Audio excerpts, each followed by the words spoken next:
पायल गुप्ता जी, अलवर राजस्थान से। श्री हरिवंश। श्री हरिवंश महाराज जी। महाराज जी, मन में अनुरूप योजनाओं का क्रियान्वयन ना होने पाने के कारण मन बहुत विचलित व खिन्न हो जाता है। ऐसी परिस्थिति में कैसे उसे वश में करके भगवत चिंतन में लगाएं?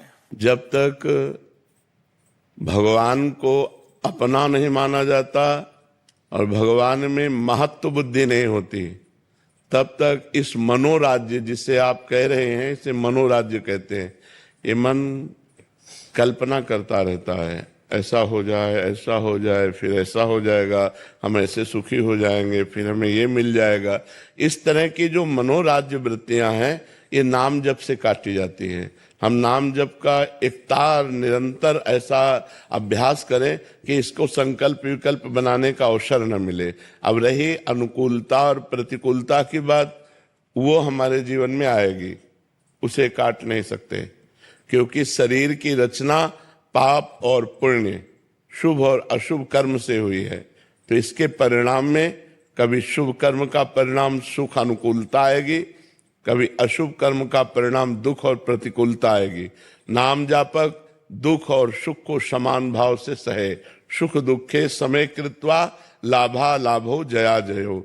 जो लाभ और हानि में, जय और पराजय में, सुख और दुख में समान रखे, वो है भगवान का चिंतन, वो है भगवान का नाम, वो है भगवत आराधना। अगर अध्यात्म बल नहीं है तो सारा संसार सुख दुख में पिस रहा है। कभी सुख है तो नाच रहा है, कभी दुख है तो बैठे रो रहा है। लेकिन एक आध्यात्मिक व्यक्ति के जीवन को देखा जाए, वो सुख में फूलेगा नहीं और दुख में भूलेगा नहीं। सच्चिदानंद भगवान का आश्रय लेकर वो दुख को भी रौंदते हुए चला जाएगा। तो बिना भगवान के आश्रय के, बिना भगवान के भजन के ये मनोराज्य नहीं नष्ट होगा और सुख दुख में समानता नहीं आएगी। और बिना समानता आए, हमें अगर सुख भी है सांसारिक और हमारा मन निगेटिव सोच वाला है, तो बेमतलब वो दुख पैदा करता रहेगा। और अगर सांसारिक सुख की कमी भी है, हमारा मन पॉजिटिव है, तो बहुत आनंद मिलेगा। तो मन को पॉजिटिव बनाने के लिए हमें भगवान का आश्रय और भगवान का भजन अत्यंत आवश्यक है। इसके बिना हम दुखों से निवृत्त नहीं हो सकते। सुखों की समस्या का तो हल है कि सुख आया तो थोड़ा सा प्रसन्न हो गए, हर्षित हो गए, लेकिन दुख की समस्या का निदान नहीं होगा।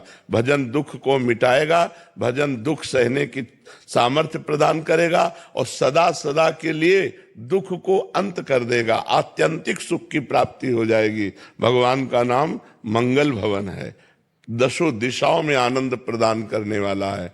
नाम जपत मंगल दिश दशहु, दसों दिशाओं में मंगल होगा यदि भगवान का नाम निरंतर जपा जाए और भगवान का आश्रय लिया जाए। दूसरा कोई उपाय नहीं है, क्योंकि इस संसार को दुखालयम कहा गया है और हमारे शरीर की रचना पाप और पुण्य कर्म से हुई है। केवल पुण्य में शरीर देवलोक, केवल पाप में शरीर नरक, और पाप और पुण्य दोनों मिश्रित मृत्यु लोक। तो पाप का फल दुख और पुण्य का फल सुख। अवश्य में भोक्तव्यम कृतम कर्म शुभाशुभम। इसलिए नाम जप करो राधा राधा राधा। अनुकूलताएं कुछ भी ना मिले, सिर्फ प्रतिकूलता ही प्रतिकूलता मिले, ऐसा हो ही नहीं सकता, ऐसा हो ही नहीं सकता है। तुम्हारी कल्पना है केवल दिन ही दिन रहे या केवल रात ही रात रहे, ऐसा हो ही नहीं सकता। दिन आएगा तो रात आएगी, रात आएगा तो दिन आएगा, ऐसा हो ही नहीं सकता किसी के भी जीवन में कि उसके जीवन में केवल प्रतिकूलता ही हो। ऐसा हो ही नहीं सकता, क्योंकि रचना ही शरीर की हुई है शुभ और अशुभ कर्म से, तो उसको सुख आएगा। पर हम कह रहे हैं सुख में भी अगर निगेटिव भाव है, नकारात्मक सोच है, तो अनुभव नहीं कर पाएगा सुख का।